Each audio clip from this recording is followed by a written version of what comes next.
Hi, welcome to Chapter 3. You can see that in this chapter we're going to study exponential and logarithmic functions. You already have some experience with those from your Algebra 1 and Algebra 2 classes. We're going to build on what you've learned previously. You can see today's lesson is about exponential functions, and by the time that we are finished today, we should all be able to make this claim. I can graph exponential functions showing intercepts and end behavior. You'll notice I left out logarithmic. That's because that's for another day. Today our focus is going to be graphing exponentials. Let's get started. Okay, as you look at the graph that's shown here, the title says that this is mall browsing time and average amount spent. The mall browsing time is on the x-axis, which makes it the independent variable. The amount spent is on the y-axis, which makes it the dependent variable. And generally, that means that whoever wrote this graph thinks that the more time you spend in a shopping mall, it looks like it says, the more money you will spend. Okay, this is a bar graph, but if you would think about this as being a line graph or a curve, it ends up being. It just hits the middle of each of those bars. You can see the curvature there. According to the rule here, that's an exponential function. Exponentials have the general form y equals a, some starting point, times b raised to the x power, and b is some base. The variable x is in the exponent in an exponential. There are some qualifications for b. B must be greater than 0, b greater than 0, but at the same time, and b cannot be 1. And if you think about that, it'll make sense, because 1 to any power is still 1, and that would make this a constant, just a line. So b has to be bigger than 0, and it has to be not the same thing as 1.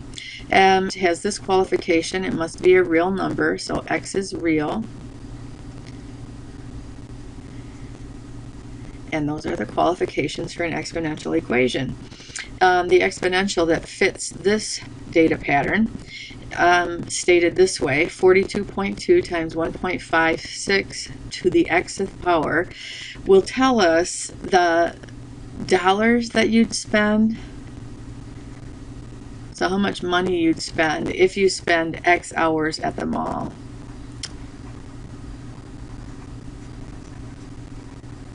And they ask us to evaluate and interpret f of 3.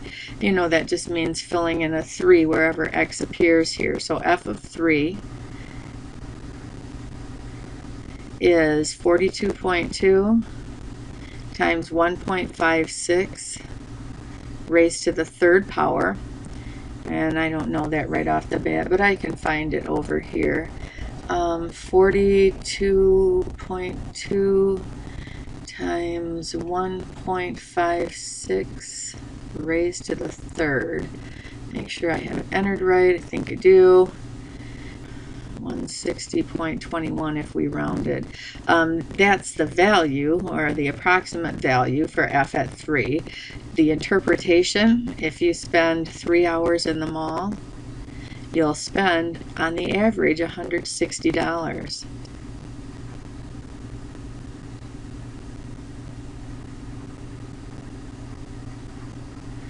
Which sounds like a lot of money to me. You'll spend approximately $160, and we'll leave it at that. Good. So we've got an exponential equation. We have a basic form, starting point, base raised to a power. And as we go through this lesson, our focus again is going to be on graphing exponentials, and I believe that's where we're going to head now. Yes, we are going to graph two exponential functions. One of them, 2 raised to the xth power. If we're going to graph anything and we don't know where to start, a good place to start is always with the x values: -2, -1, 0, 1, and 2. And I know what's coming in this one, so I'm going to add 3 as well. The y in this situation is 2 raised to the xth power, so the first one would be 2 raised to the -2 power. If you think about what the negative exponent means, remember that's telling you that those powers of 2 are in the wrong part of a fraction. So that's really 1 over 2 squared, or 1/4. By the same token, 2 to the negative first power is 1/2. That's a 1 right there. Anything to the 0th power is 1. We remember that rule. 2 to the first is 2, 2 to the second is 4, and 2 to the third is 8. So that'll give us a real good idea of what the basic exponential model looks like. When x is -2, we are at 1/4, and I would ask you to realize that the scale on this graph is by 2's. When x is -1, we are at 1/2, so a rise. When x is 0, y is 1. When x is 1, y is 2. X is 2, y is 4, and x of 3 gives a y of 8. And you can see that exponential curve looking just like this. If you think about that, it'll make perfect sense to you that unless some change is made to this rule, it will never give you a negative y. It cannot do it, because as small as you make the x, even if it was -100, that would be 1 over 2 to the 100th power, which is bigger than 0. So this thing has a y asymptote at y equals 0. Okay, can't go below that unless somebody messes around with the function rule. Domain and range for exponential functions. Well, the domain, any number can go into this. So the domain is any real number. So -infinity to infinity works. The range in these functions, well, we've just made a great case for why the range has to be bigger than 0, so it can't include 0, but it goes to positive infinity. Right? That's unless somebody messes with this thing. Before we start filling out the rest of this table of characteristics, let's graph another exponential, this time 1/2 raised to the xth power. And again, I have an idea of what's going to happen here, so I am going to start my table at -3. If you did not have an idea, -2 through 2 are good choices. Okay. As we look at y, then, our y's will be 1/2 raised to the -3rd power. You guys, that means that we're talking the reciprocal of this to the third, or 2 to the third, which is 8. If we have an exponent of -2, 1/2 to the -2nd, you can do the same reasoning. That's the same as 2 squared, or 4. 1/2 to the -1 is 2. Anything to the 0 power is 1.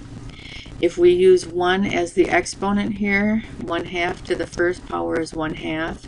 If we use 2 as the exponent, 1 over 2 squared, or 1 squared over 2 squared, that's 1/4. So this time, our curve, it looks like it's going to be decreasing from -3, which is right in here. We're up at 8. When x is -2, we are at 4. When x is -1, we're at 2. When x is 0, we're at 1. And you can see that both of these curves, with nothing else done to the function rule, have a y-intercept of 1. They both do, because when you raise a value to the 0th power, you get 1. So let's see, where was I? Oh yeah, x of 1, 1/2, and x of 2, 1/4. So where the other was climbing infinitely, this one is decreasing infinitely. However, you'll notice the same domain and range fit. We still can put any input value for x in this function. There's nothing that has to be excluded. The range will always be positive, because try as it will, it can't get, the y's cannot get negative. It can't be done. As far as an x-intercept, then, there is none. No x-intercept. It'll never cross the x-axis. However, the y-intercept is always going to be 1 unless somebody does something like adding to these function rules or multiplying. But just in the basic exponential model, the y-intercept will be 1, has to be, because anything, when you make x 0, anything to the 0 power is 1. Now, when the base, the b value, and in this one b is 2, in this one b is 1/2. When the base is greater than 1, this is an increasing curve, so it increases infinitely. If that base value is between 0 and 1, that is a fraction, then it decreases infinitely.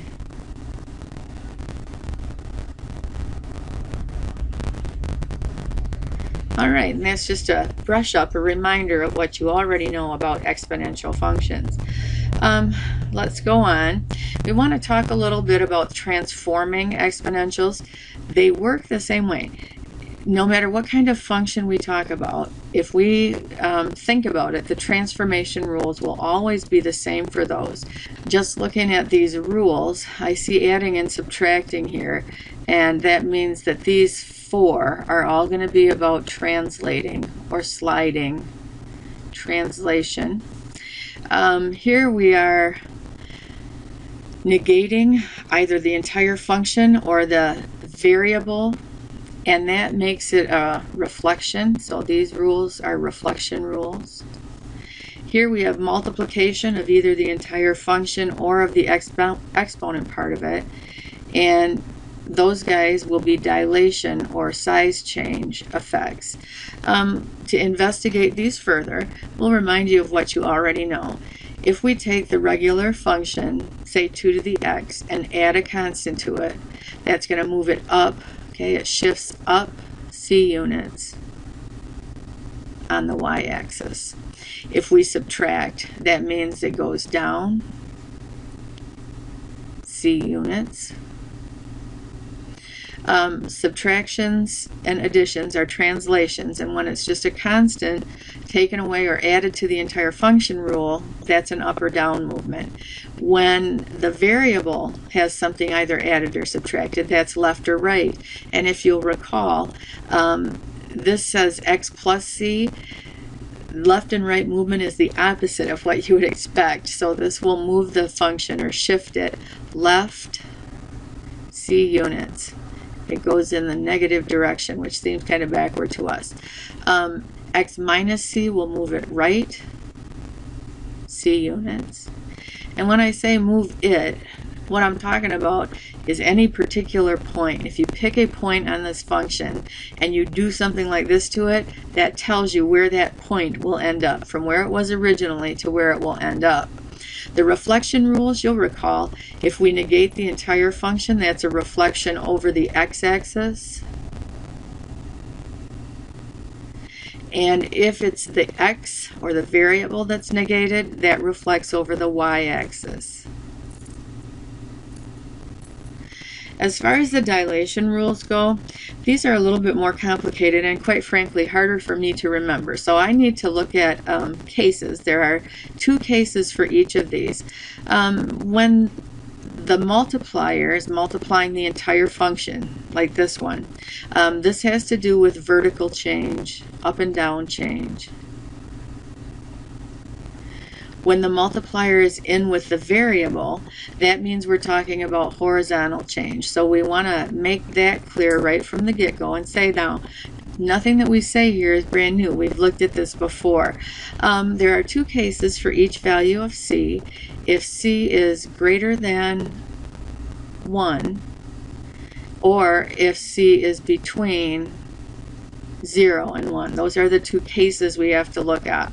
And I want to take you to the y equals on my calculator. I have it set up to show this. You can see I have the base function 2 to the x put in, and here I have a multiplier greater than 1, so my c is 2 here. Here my c is 0.5. Now I have been using these things, or I have several rules set up in there. I want to turn it on so that you can see each of those equations build. I move my cursor to the equal sign and just hit enter. The first one we'll see build is the parent. The second has a c greater than 1, and the third has a c between 0 and 1. I've set up a zoom 6. That's a standard window that goes from -10 to 10 in both directions. There's our parent graph right there. The next one that comes up has the multiplier bigger than 1, and that was that guy. And now we are smaller than 1, that one. Now as you describe what's happening there, folks, when C is bigger than 1, see how that gets closer into the y-axis? That means it's getting more vertical, if you will. That's called a vertical expansion. And the way I remember that is it's getting more vertical. Or if you like it better, you could say it's getting closer to the y-axis. Vertical has to do with the y-axis. When we have that multiplier between 0 and 1, it spreads out. See, it moves farther away from the y-axis. That's called a vertical compression. A vertical compression is the word. And that means that we're getting less vertical. Less vertical. When the multiplier is in with the variable, same two cases we have to consider. A C greater than 1 and when C is between 0 and 1. And I'm going to go back to my y equals here and shut off these guys because now we want to look at some others. So I move my cursor to the equal sign and just press enter. That will turn a function on or off. I have two more functions in here. This one, see the multiplier is in there with the exponent. It's 2 raised to the 2x. And on this one, 2 raised to the 1/2 x or 0.5x. Now when these build again, the first thing that we should see is that parent function 2 to the x. There it is right there. Here comes the x multiplier with the exponent. See it right there? Got tighter. Here it is, the 1/2. This one was 2 times x. This is 1/2 x. And as you can see, we still have that idea that it gets closer and farther away. Only now we want to talk about these in terms of horizontally, and horizontal is the x-axis. So when the value of C is larger than 1 and C is in the exponent, that's actually called a horizontal compression, because folks, that is less horizontal. Okay, I know that seems kind of odd, but see how it just is fighting to get away from the x-axis. See, it's trying to get away. So it's a horizontal compression, less horizontal.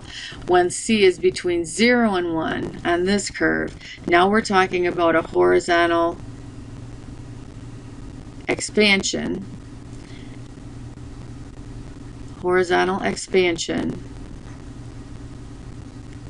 or we are more horizontal. We get closer to the x-axis. Okay? This one has to do with the y-axis. This one has to do with the x-axis.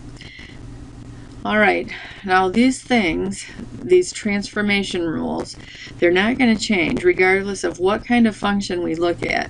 So we'll get real used to being able to look at the rule of a function and determine how it's been changed from the parent. That will help us, folks. It'll help us to graph these things. And as you look at this one, g of x, it says, is 2 to the x plus 2 minus 4. So what I would submit to you, and what our textbook shows, they say go ahead and graph 2 to the x first. So here's x and y. And we know -2, -1, 0, 1, 2, and 3 are good values for this one. We've looked at them already. That's 1/4, 1/2. 2 to the 0th power is 1. So I'm graphing 2 to the x right here. 2, 4, and 8. Or the parent function would look like this. Small, small, getting bigger. There's to the first power, there's to the second, there's to the third. So there's, I I almost feel like I should not fill in that line. Now, according to the transformation rule, each of these points should be translated. Well, what's going on here? This is the down 4. I say down because it's subtracted. Here we have x, or an addition made to the variable.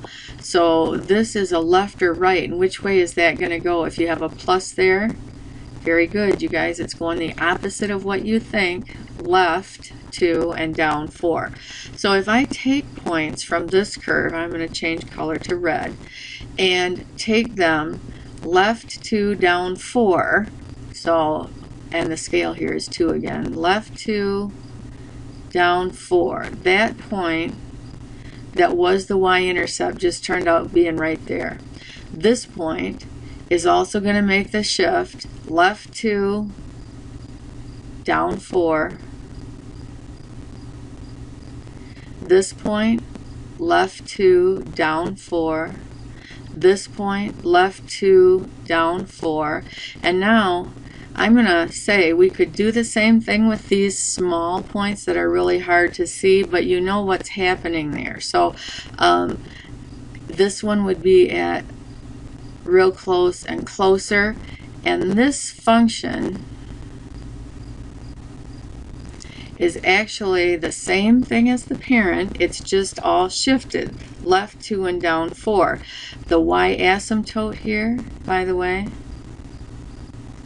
is at y equals -4, right? That's what we said. We're going to shove the whole thing down 4. We did have an asymptote at y equals 0. Now we're at -4. You could verify the same thing by doing a table here, folks, and you would see that the points that we plotted are exactly the correct ones. The goal of this lesson is to think about the graphs, though, so I just wanted to make sure that we could look at that. And of course, if you know me at all, you know I'm going to check that. I have the parent function there. I just want to make sure I plotted it correctly. I'm going to turn off the 2 that I used in my other example. And you'll see that I have this function in my y equals 2 to the x plus 2 power minus 4. And when we graph that, we should see something similar. Here's our parent. Here's our function rule changed. Shifted down and left. Very good. Good job graphing that. Our next one, now this is going to be a little bit harder. I'm going to say the best way to do this one, if you're me, is to create a table of x and y values. I'm going to leave this here. In fact, I'm going to plot it right now real quickly because I know what that looks like by now. And that way we'll be able to compare this. Based on the transformation rules, this should, that minus sign right there reflects it over the x, over the x-axis. So instead of pointing up, it's going to point down. And since that value is bigger than 0, you think about what that means, folks. It means things are going to get, this is a vertical, since it's multiplying the entire function. This is a vertical change where c is greater than 0. This is a vertical expansion. It's going to grow faster. So it's going to be upside down. Actually, I said grow. It's going to decrease faster. Let's see if we can't plot some points and figure that out. X of -2, -1, 0, 1, 2, and 3 are what we've been using. And what we're going to do is take -2 times 2 to the x. And I'll tell you, folks, I already have the 2 to the x values up here. So I'm going to be taking -2 times each of them. That's how I'm going to come up with my table quantities. So when x is -2, it's going to be -2 times 1/4. And that comes out to be -1/2. When x is -1, it's going to be -2 times 1/2. That's going to be -1. When x is 0, -2 times 1, or -2. When x is 1, -2 times 2 from here. That's -4. When x is 2, we're -2 times 4, or -8. And if x were 3, we're not going to be able to graph that. We're not going to have enough room. But it would be negative 2 times 8 up there, which is negative 16. Oh, that's sloppy. Negative 16.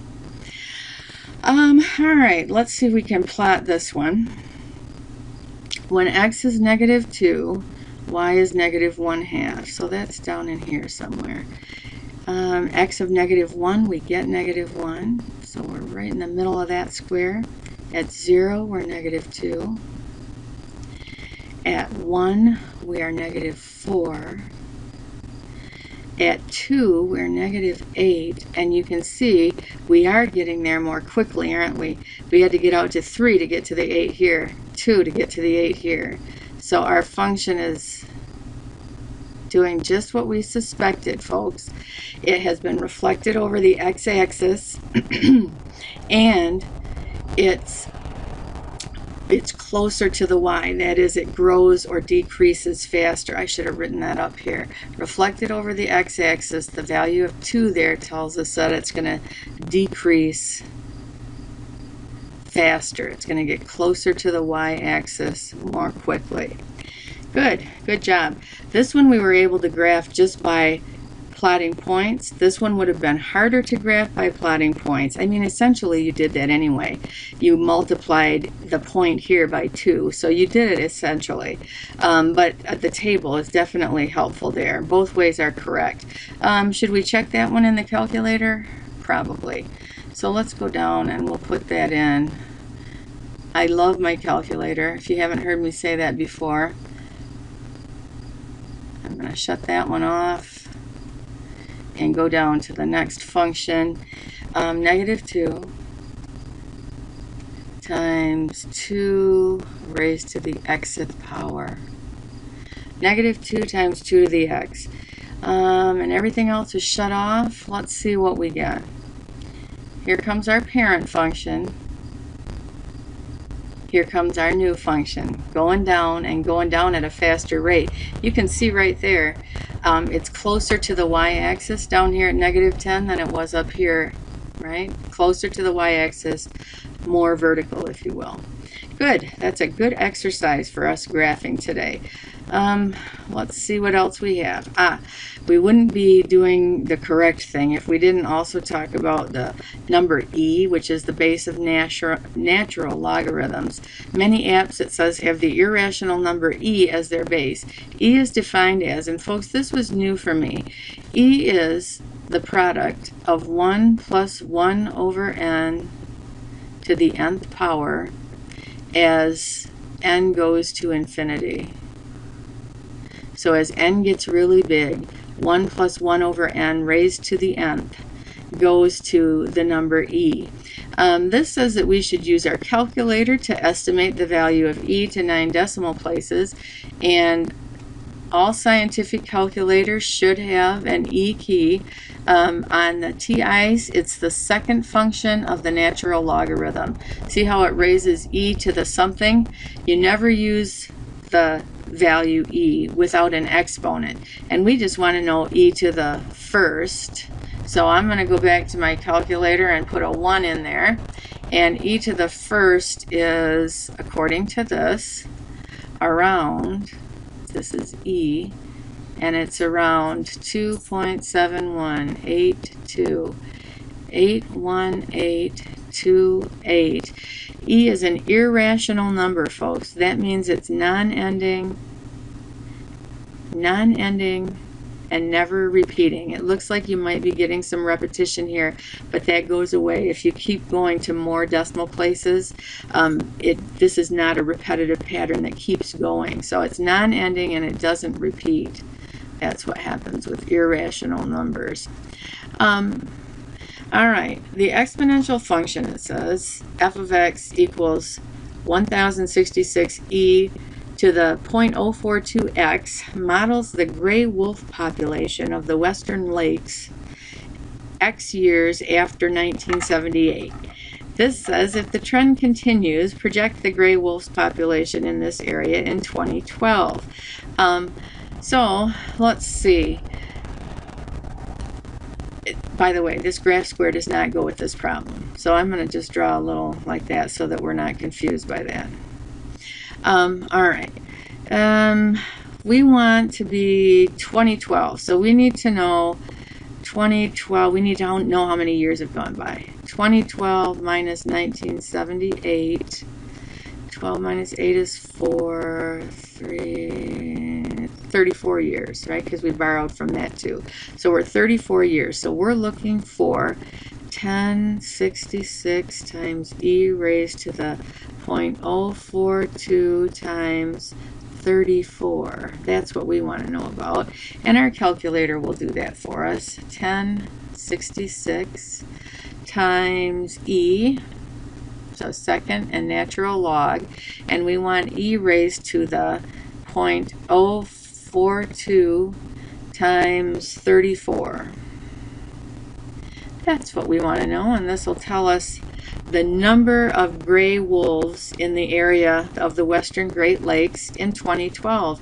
According to that exponential function, it should be almost 4,500 of them. 4,446 about. Okay.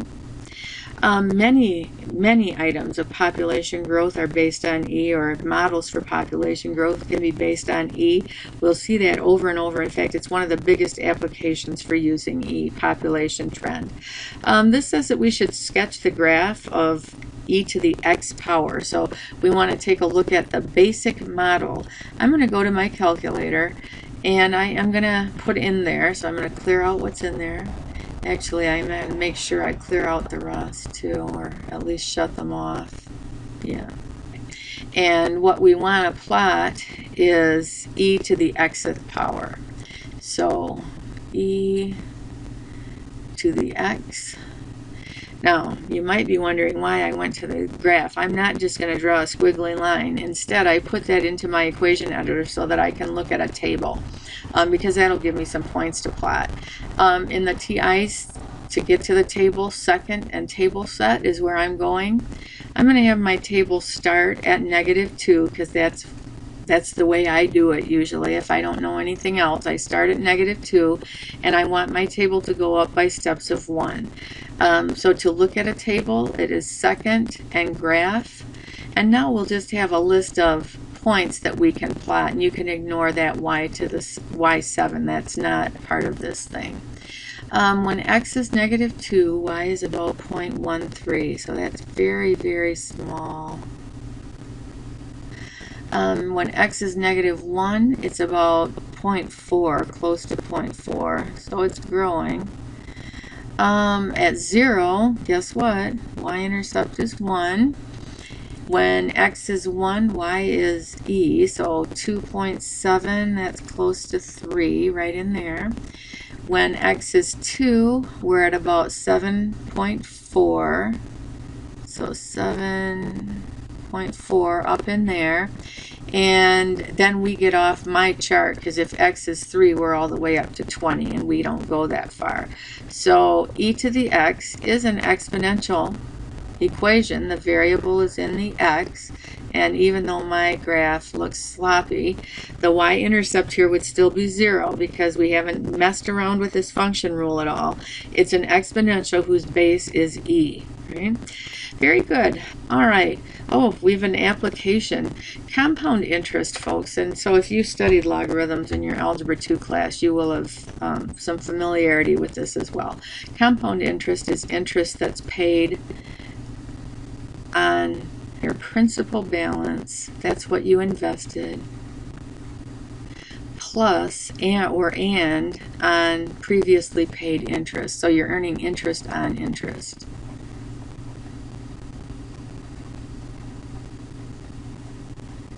Which is a good thing if you're an investor, right? We'd rather earn money on our interest as well. They should pay us that.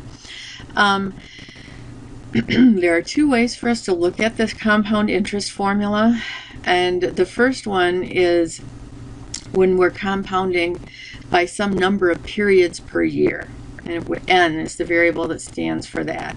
In order to find the account balance, you might think about that big A as being account balance. That formula is P, which is your principal, times 1 plus, and its interest rate, that's the yearly rate, divided by the number of times you're compounding during the year, all raised to the n-th power. N-th power. So you might be wondering, well, what would happen if we, like, because you could have n be 2 here, that'd be semi-annual, you'd get paid twice during the year, so it might not hurt to have that word in our vocabulary. If we had an n of 4, that means we're being paid quarterly, each quarter, right? Some of you might say, well, what happens if you could get interest compounded all the time, every second, not just daily, not just hourly, but all the time, continuous compounding? A formula for that uses the base E. A equals, or account balance equals, principal times E raised to the rth power. In fact, lots of people call that PERT because that's just what that looks like. You guys, if you think about this, and think about your exponents here, when you apply this exponent to this parenthesis, and you can ignore the t for just a moment, you would end up, folks, with that. We said E was 1 plus 1 over n as it goes to the nth power, right? You can see that format in here. That's why we are able, when we compound continuously, to get away from using the n's and just saying principal times E raised to the rth power. Kind of cool. A sum of $10,000 is invested at an annual rate of 8%, so that means our R is 0.08. Find the balance in the account after 5 years, so T is going to be 5, under quarterly compounding. So we're looking at this formula. If we're compounding quarterly, we're looking at the top formula. So our account balance A would be, well, we're putting in 10,000, and the interest rate is 0.08. We're compounding quarterly, so that's 4 times per year, and then it would be to the 4 times 5, or 20th power. Okay, let's put that in the calculator because I sure don't want to do that math in my head. So let's see, we've got 10,000, and we want to multiply that by 1 plus 0.08 over 4 raised to the, and I'm going to put 20 in there instead of 4 times 5, raised to the 20th power. Hey, that's not bad. 5 years, you don't touch your money.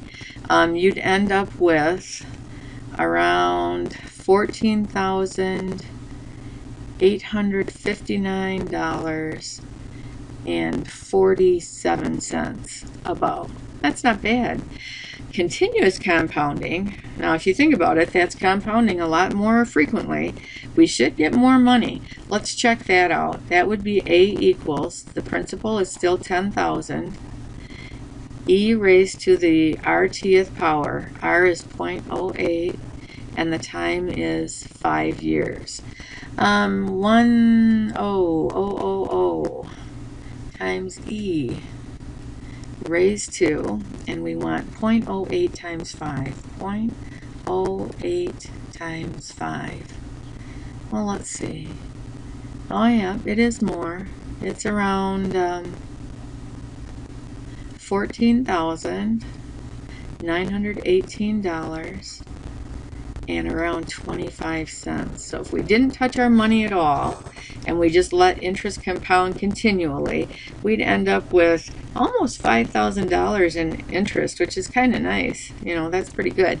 But it's a good application of exponentials. Compound interest and population are two popular applications for exponential functions. All right, I think that brings us to the end of our lesson today. I know this was a long one. I thank you for your patience, and I will see you in class tomorrow.